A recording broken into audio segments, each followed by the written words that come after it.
네, 이제 고린도후서가 끝이 나고요. 이제부터 수요 강의에서 하던 요한복음 강의를 주일 강의 시간으로 바꿨습니다.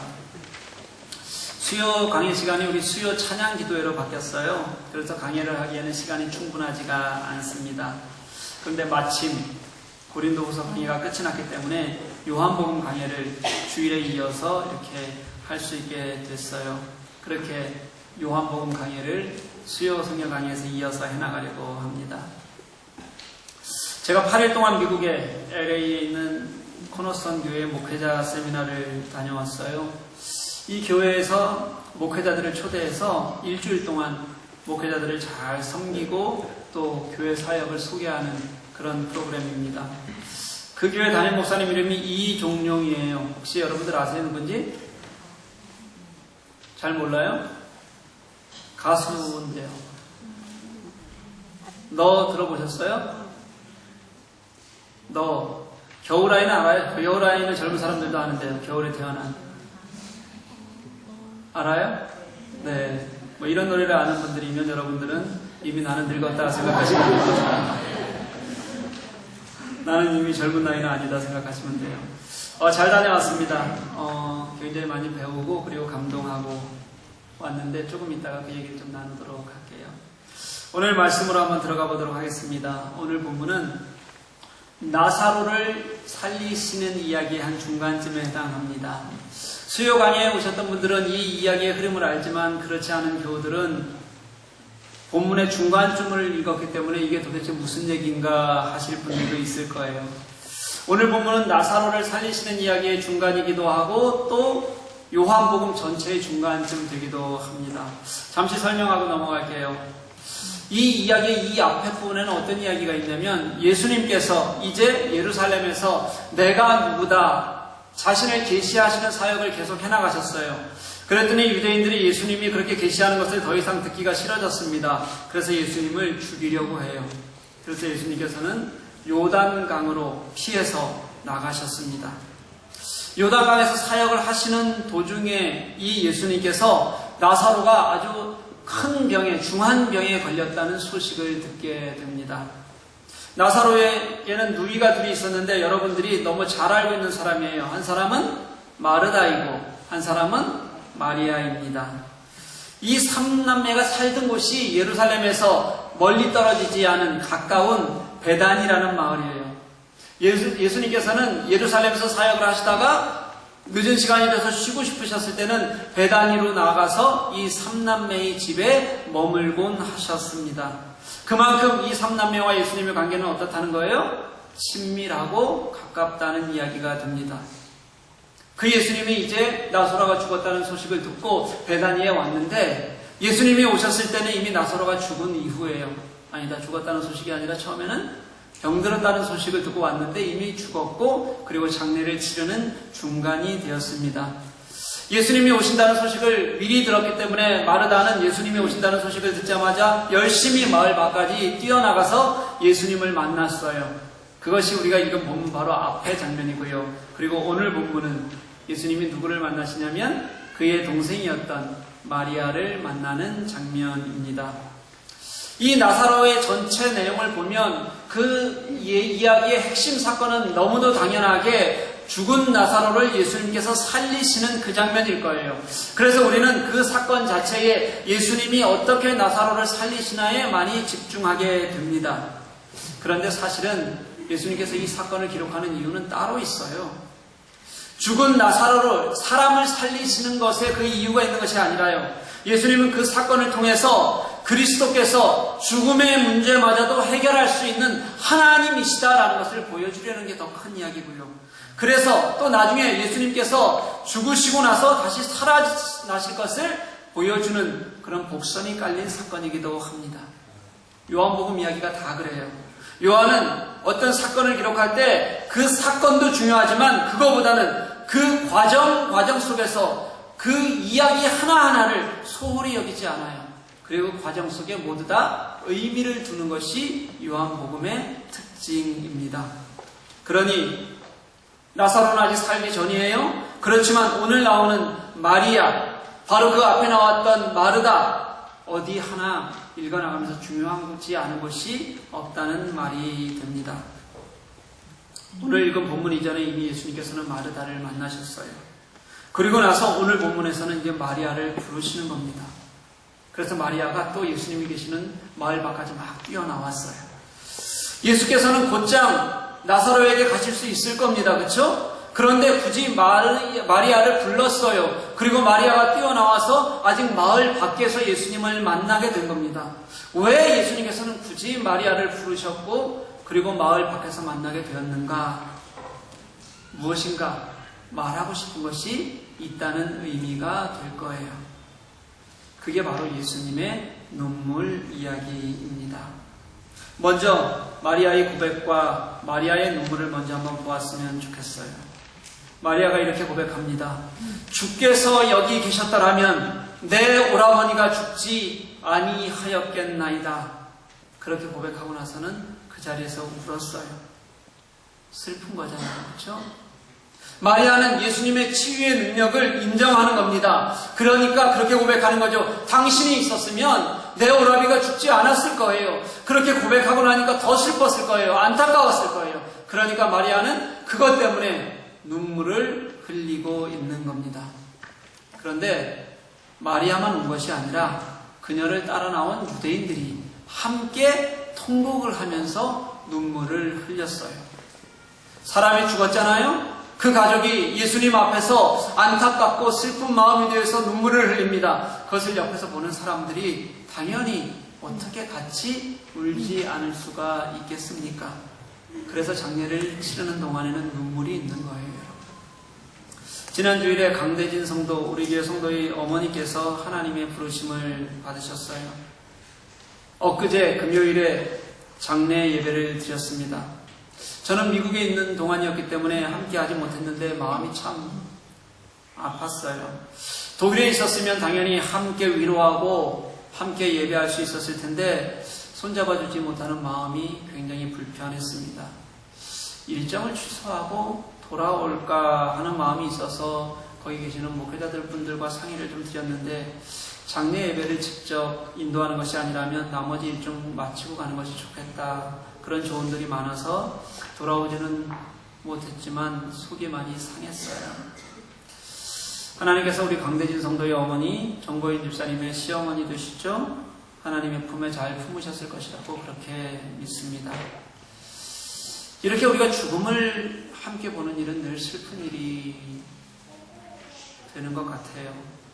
같이 마음을 나누어야 되는 일이고 또 같이 그 슬픔의 자리에 함께 슬퍼하고 함께 아파하는 게 당연히 사람의 마음이고 성도의 마음이라고 생각합니다. 제가 한국에 있을 때 한 지인의 장례식에 간 적이 있어요. 그분은 돌아가시기 전까지 정말 마음이 따뜻한 사람이었고 그리고 어려운 사람들을 보면 정말 진짜처럼 아파하면서 그렇게 도왔던 그런 분입니다. 조문을 하고 고인의 아내와 이렇게 앉아서 이야기를 나누는데 조문객 중에서 그분이 살아있을 때 도움을 받았던 사람들이 굉장히 많이 있었어요. 자신들이 받았던 도움에 대해서 이렇게 말을 하면서 그 고인이 얼마나 참 아름다운 삶을 살고 갔는지를 이렇게 이야기하면서 위로를 나누는데 남편의 옛 이야기를 듣고 있으니까 또 마음이 그 안에는 슬픔이 몰려오잖아요. 그래서 아내가 소리 없이 눈물을 흘렸어요. 옆에서 손을 잡아주는 자매도 울고 또 그 옆에 있는 자매도 울고 주위의 대부분 사람들이 그렇게 같이 울었던 기억이 있습니다. 이게 저는 함께 슬픔을 나누는 일이고 마음을 나누는 일이라고 생각합니다. 오늘 본문에 마리아가 그렇게 울었어요. 유대인들도 그렇게 같이 함께 우는 겁니다. 그러자 예수님께서 그 마음을 보시자 마음에 비통함이 생기셨다 그렇게 얘기를 해요. 불쌍히 여기셨다고 성경은 그렇게 얘기합니다. 그리고 예수님도 같이 눈물을 흘리셨어요. 그런데 여러분, 예수님께서 왜 우셨을까요? 예수님께서 이곳에 오신 목적이 있으시잖아요. 왜 오셨죠? 나사로를 살리시기 위해서 오신 거예요. 그렇게 나사로를 살리시자고 예수님께서는 꼬박 하룻길을 걸어서 요단강에서부터 걸어오셨거든요. 나사로를 살리실 분이 왜 나사로의 슬픔을, 죽음을 함께 슬퍼하고 같이 눈물을 흘려야 했느냐는 거예요. 그럴 이유가 없잖아요. 그런데도 예수님은 눈물을 흘리시는 거예요. 이유가 뭘까요? 이렇게 생각할 수가 있습니다. 마리아의 눈물을 보니까 불쌍해서 그래서 우실 수밖에 없으셨다. 그렇게 생각할 수 있어요.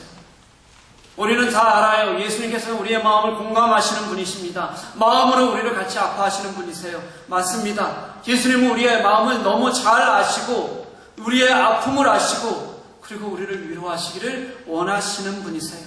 우리가 아파하면 같이 아파하시는 분이 예수님이십니다. 우리에게 있는 대제사장은 우리의 아픔을 동정하지 못하실 리가 아니에요. 히브리서 4장 15절 상반절은 그렇게 말씀하세요. 하나님은 우리 때문에 낮아지셔서 이 땅에 오신 분이시기 때문에 우리의 아픔을 예수님은 그냥 지나치지 않으시는 분이십니다. 우리가 아프면 예수님께서도 같이 아프신 거예요. 그래서 예수님께서는 우리가 울면 같이 우실 수도 있는 분이에요. 그런데 여러분, 오늘 본문의 예수님의 비통함은 사실 조금 다른 거예요. 여러분. 오늘 말씀을 보면 심령 깊이 비통함이 있으셨는데 그 비통하다는 단어가 헬라어가 무슨 단어에 가깝냐면 분노라는 단어에 더 가까워요. 여러분. 이 단어가 원래 언제 사용하던 말이냐면 말이 전쟁을 치르기 위해서 말들이 전쟁을 이제 기마병들이 말을 타고 있잖아요. 그럼 적을 앞에 두고서 말이 이제 전쟁을 시작하기 전에 콧김을 내뿜는 것. 여기에서 유래한 단어가 이 비통하다는 단어에 들어가 있는 단어의 뜻이에요.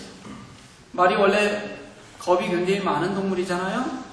전쟁에 나서게 되면 말이 당연히 긴장을 하게 됩니다. 그래서 말들이 콧김을 푹푹 내쉬면서 긴장을 누그러뜨리는 그런 역할을 하고 힘을 내는 역할을 한다는 단어가 거기에 들어가 있는 거예요.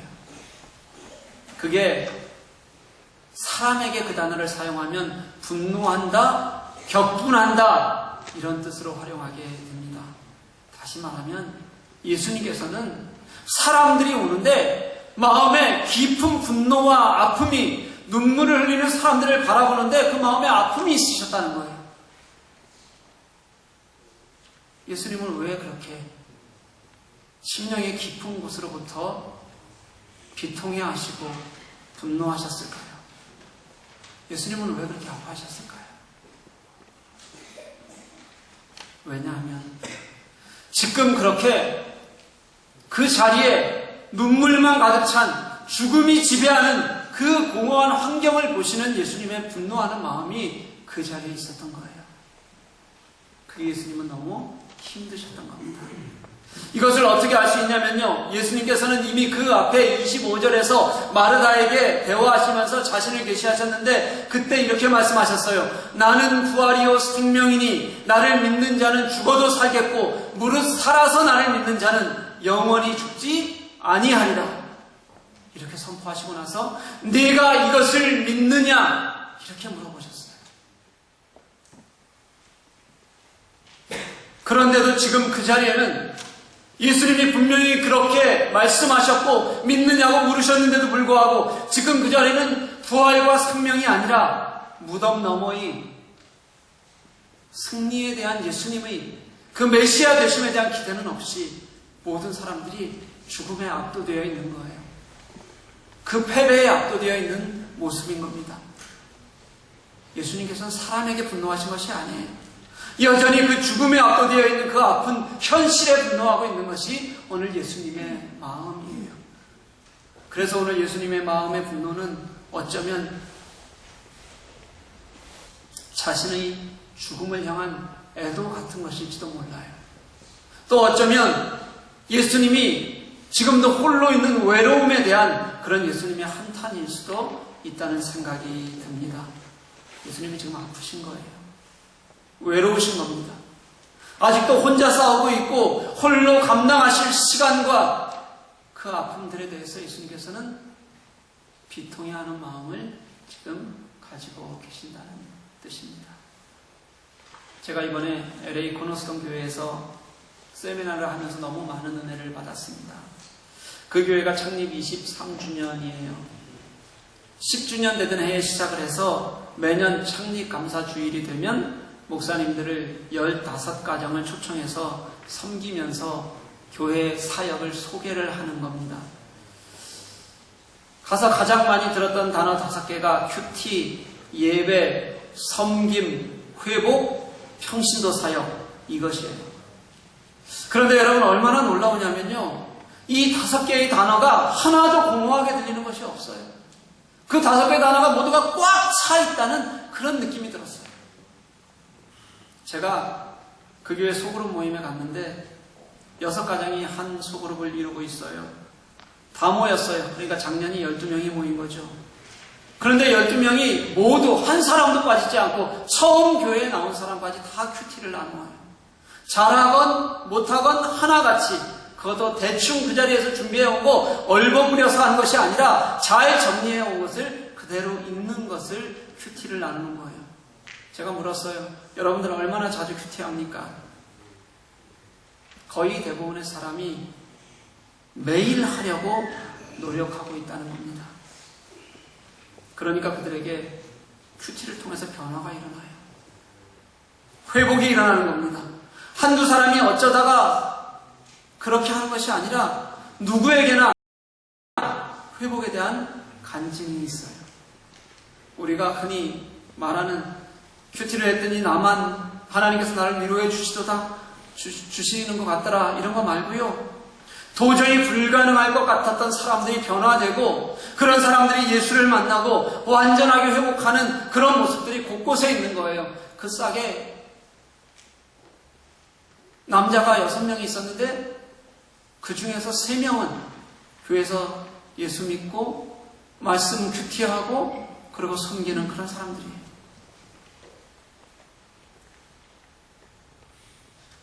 섬김이 얼마나 탁월한지, 세미나를 하는 내내 제가 받은 섬김이, 저는 다른 곳에서는 그런 섬김을 받아본 적이 없어요. 장로가 4분이었는데 그 4분이 모두 휴가를 냈어요. 매년 휴가를 낸대요. 20명 정도가 그 세미나를 섬기기 위해서 풀로 휴가를 냈어요. 일주일 내내. 식사 한 끼를 섬기기 위해서 30명, 40명이 전적으로 한 끼를 섬기기 위해서 헌신하는 거예요. 우리도 프로그램이 너무 빡빡해서 잠을 제대로 많이 못 잤거든요.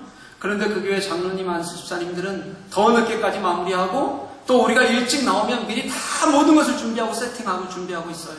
아마 서너 시간도 못 자는 시간들이 날마다 계속됐을 것 같아요. 그런데도 얼굴에 미소가 사라지지가 않아요.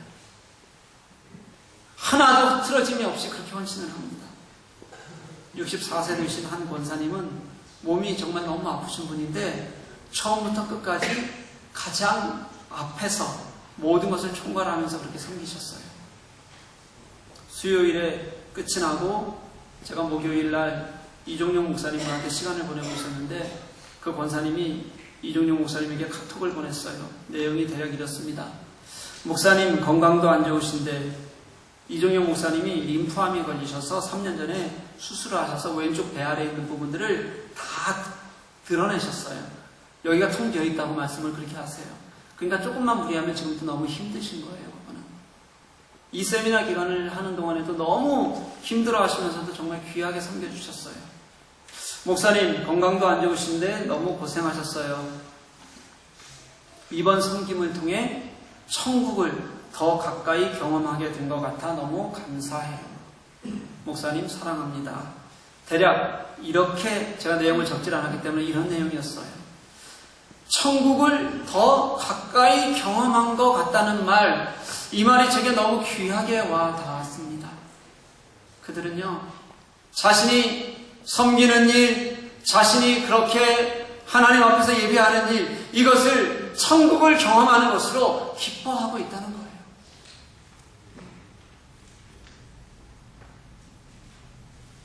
예배도 그래요. 예배를 드리는 내내 정말 감동과 눈물이 나요. 그들이 어디에서 섬기건 간에 정말 다 은혜로 하거든요. 그래서 회복들이 일어나는 겁니다. 그게 다 평신도들이 하는 평신도 사역이었어요.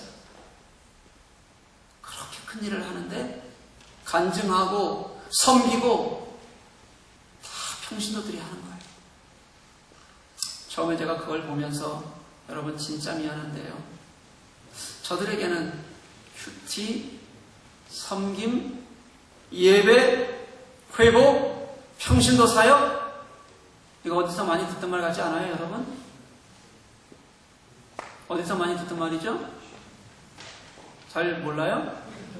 네, 우리 교회에서 제가 날마다 하는 얘기예요. 근데 그 교회에서 똑같이 이 단어를 들었어요. 저들이 하는 말 하나하나에 다 생명력이 있고 감독이 있는데 우리는 왜 그렇지 못할까? 이런 아쉬움이 있었어요, 제가. 그런데 날이 더해질수록 제가 깨닫게 되었습니다. 거기에는 정말 한 사람 한 사람을 포기하지 않고 그 사람이 바로 설 때까지 끈질기게 성도들을 찾아가고 그들을 세우는 그 목사님의 마음이 거기에 있더라고요. 여러분, 목사가 한 사람을 세우는데 얼마나 많은 에너지가 소비되는지 여러분 혹시 아세요? 아마 잘 모르실 겁니다. 김 목사가 나에게 소홀히 대한다 하는 마음들 여러분들이 있을 겁니다. 그런데 사실은 진짜 힘들어요. 때로는 그냥 알면서도 넘어가고 싶을 때가 있어요. 조금 하다가 안 되면 하나님이 하시겠지 하고 그냥 포기하고 싶은 마음도 생겨요. 하기 싫어서가 아니라 너무 힘드니까 그런 마음들이 드는 거예요. 그런데 이종용 목사님을 보니까 그걸 포기하지 않으시더라고요. 한 사람 한 사람에게 정말 모든 에너지를 쏟아서라도 그 사람을 세우려고 하는 겁니다. 그 열정으로 큐티하자고 하니까 나중에는 목사님이 불쌍해서 내가 그래 큐티 해주자 그렇게 시작하는데, 그런데 그게 사람을 바꾸고 그렇게 정말 온 마음을 다해서 사람을 살리려고 하니까 그 사람들이 놀랍게 변화하고 하나님께 돌아오는 은혜를 그들이 맛보고 있는 거더라고요. 진짜 마음이 감동이 되고 또 제 자신이 너무 부끄러워졌습니다. 우리 교회는 왜 저렇게 안 될까 하는 마음이, 내가 먼저 저들을 정말 저렇게 제대로 섬겼냐 하는 반성이 되었어요. 그전에는 핑계가 굉장히 제가 많았습니다. 나도 바쁘고 최선을 다하고 그만하면 나는 진짜 할만하게 최선을 다한다고 생각했는데 이종용 목사님을 보니까 그게 다 핑계예요. 제가 얼마나 더 살이 빠지고 헌신해야 될지 잘 모르겠습니다. 그렇지만 정말 제대로 섬기지 못했다는 것은 분명한 것 같아요.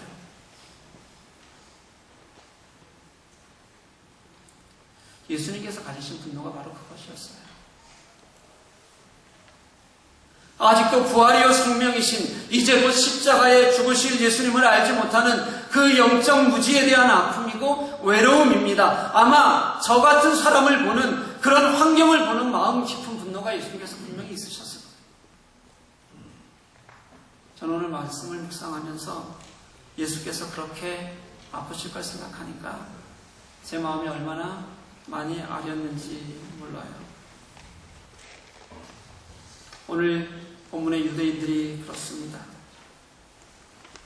예수님을 보고 예수님이 눈물을 흘리는 것을 보자 그들이 했던 얘기가, 그가 얼마나 나사로를 사랑하였는가 서로 이야기를 합니다. 또 소경의 눈을 뜨게 한 사람이 왜 나사로를 살리지 못했고 죽게 내버려 두었는가 그렇게 한탄을 해요. 그러자 우리가 다음 주에 읽을 본문을 보면 예수님께서 뭐라고 말씀하시냐면, 예수님을 어떻게 표현하냐면 예수께서 또다시 비통해 하셨다, 또다시 그 표현을 또다시 쓰는 겁니다. 여전히 모르는 사람들이잖아요. 여전히 사망과 어둠이 지배하는 그런 세상에 대해서 한탄하는 거죠. 다시 또 비통해 하셨다. 아픈 마음이 어떻다는 얘기예요? 더 커졌다는 말씀입니다. 왜요? 우리가 예수님을 실제 내 삶 안에서, 우리 역사 안에서 깨닫지 못하고 살아가니까요. 우리는 유대인처럼 늘 딴소리를 하고 살기 때문에 그런 겁니다. 예수님의 사역을 보면 얼마나 구체적이고 실제적인지 몰라요. 요한복음만 보더라도 하나의 중요한 메시지를 던지시기 위해서 전후에 꼭 구체적인 역사를 보여주셨어요. 요한복음의 표적, 중요한 표적이 7가지가 나오는데 다 그런 것이었습니다. 생명의 떡을 말씀하시려고 광야에서 오병이어의 기적을 보여주셨고요. 생명의 물을 설명하시려고 수가성의 우물까지 이방 여인을 일부러 돌아서 찾아가 주셨어요. 생명의 빛을 말씀해 주시려고, 그리고 눈먼 자의 눈을 뜨게 하셨고요. 당신이 부활이요 생명이시라는 것을 똑바로 알게 하시려고 죽은 나사로를 살리시는 역사를 예수님께서 보여주시는 거예요. 요한복음은 어려운 것 같아요. 예수님에 대해서 말씀하시는데 그 놀라운 계시의 말씀을 하시는 것인데도 불구하고 그 구체적인 역사의 현장을 예수님께서는 빼뜨리신 적이 없어요. 우리 삶 속에 예수님이 계시게 하겠다고 그렇게 말씀하시는 거예요. 무슨 말씀이냐면요, 오늘 본문의 나사로를 살리시는 이 이야기가 죽은 자도 살릴 능력을 가진 예수님의 영웅적 이야기가 아니라는 겁니다. 이제 실제 죽음 앞에서, 죽음의 억압에서, 어둠과 깊은 패배에서 실제로 승리하기를 원하시는 그런 하나님의 마음이 이 속에 들어있는 거예요. 우리가 하나님 앞에 예수 믿는다고 하면서도 그렇지 못한 우리들을 보니까 그 아픔과 외로움 때문에 예수님께서는 마음 깊이 비통해 하실 수밖에 없으신 거예요. 사랑하는 교회 여러분, 내가 구원받았다고 말하는 것과요, 그리고 내가 지금 이 자리에서 나는 그리스도의 생명을 소유하고 있다고 말하는 것과의 그 근본적인 차이를 여러분들 아십니까?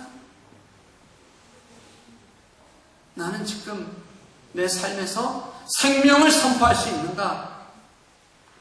그걸 묻고 있는 거예요. 그런 사람은 금방 표시가 납니다.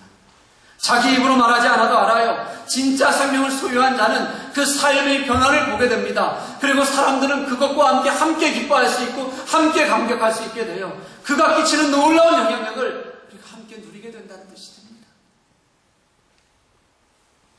은혜를 함께 보는 거죠. 같이 힘을 얻는 거예요.